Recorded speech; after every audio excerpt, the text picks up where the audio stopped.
yawa sanni yaro. Sannu baba. Yawa sannu. Launi. Lafiya lau. Sannu baba. Ina gajiya. Lafiya lau. Yawa. Abin da zan kira ka. Baba. Ka san an ce duk wanda ya taimake Allah da taimake shi ko? Baba. To na ga kana buƙatar taimako. Shi ya ni kira na ga alamun kashi kake ji. Ga buta nan ka zaga akwai ban ɗakin yara a can ba ka ɗauka ka zaga. Baba kenan.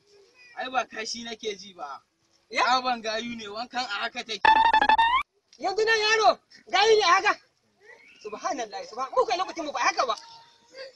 Kai wannan yaro ƙarya yake yi.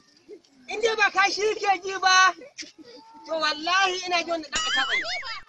Ka san ɗan acaɓa? Ɗan acaɓa ba a raba su da basu.